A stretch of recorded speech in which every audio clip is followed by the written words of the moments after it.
गलतियां तो हम सबसे होती है, मगर क्या आपसे कभी ऐसी गलती हुई है जिसके कारण आपको लाखों का फटका लगा हो?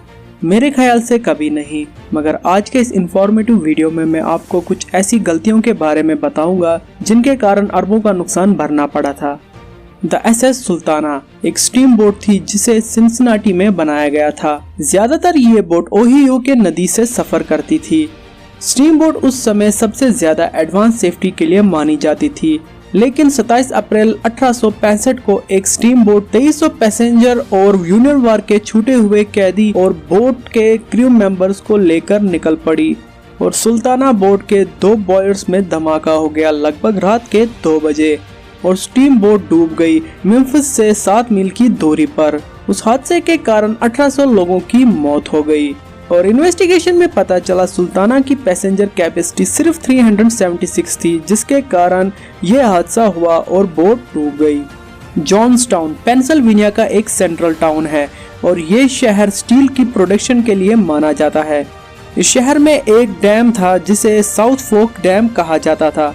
इस डैम में बहुत ही खराब मेंटेनेंस की जाती थी और इस डैम की उतनी कैपेसिटी नहीं थी कि वो लेक का तेज प्रेशर बर्दाश्त कर पाए। झील के दबाव के साथ भारी बारिश के कारण बांध टूट गया और 1879 में 2209 लोगों की जान चली गई और एस्टिमेट प्रॉपर्टी डैमेज $17 मिलियन बताया गया।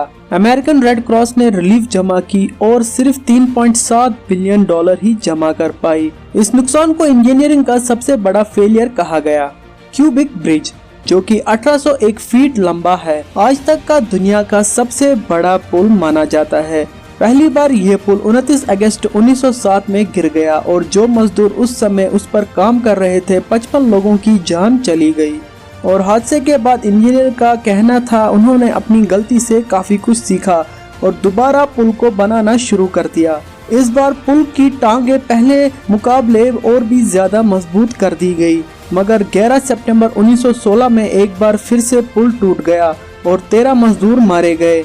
टोटल डैमेज कॉस्ट था $22 मिलियन, जो कि उस समय का सबसे बड़ा नुकसान कहा गया। जर्मनी का LZ-129 हिंडनबर्ग एक बहुत बड़ा कमर्शियल हवाई जहाज था उस समय का। उस समय की टेक्नोलॉजी की मिसाल था ये जहाज। बोइंग से 3 गुना बड़ा था। 6 मई 1937 को एक दुर्घटना हुई जब हैंडबर्ग 97 पैसेंजर को लेकर जा रहा था और अचानक से धमाका हुआ और आसमान धुएं से भर गया और जहाज जमीन पर आ गिरा और जल कर राख हो गया। 62 लोगों की जान चली गई इस हादसे में और दर्जनों ने अपनी जान बचा ली और इस हादसे का कारण हाइड्रोजन गैस लीक बताया गया। बैंक्वी डैम चाइना का 1952 में इस बांध को बनाया गया रू नदी पर। इस बांध को आयरन डैम का नाम दिया गया इसके डिजाइन के कारण और कहा गया ये बांध कभी नहीं टूटेगा, लेकिन चैनजिंग ने ये वार्निंग दी थी कि ये बांध ज्यादा प्रेशर नहीं झेल सकता, लेकिन गवर्नमेंट ने उसे प्रोजेक्ट से हटा दिया। चैनजिंग की वार्निंग सच हो गई अगस्त 1975 में जब हैनान क्षेत्र के बांध के ऊपर से सैलाब गुजर गया और 1,71,000 से लेकर 2,30,000 लोगों की जान चली गई और 11 मिलियन लोगों को दूसरी जगह भेज दिया गया और इस बाढ़ के कारण इकोनॉमी पर भी काफी बड़ा असर हुआ और $1.6 बिलियन का नुकसान हो गया और इसे एक भयानक तबाही बताया गया। दोस्तों, अगर वीडियो पसंद आया हो तो वीडियो को लाइक शेयर सब्सक्राइब जरूर कीजिएगा, इससे हमें मोटिवेशन मिलती है। मिलते हैं एक नए वीडियो के साथ, तब तक के लिए टाटा।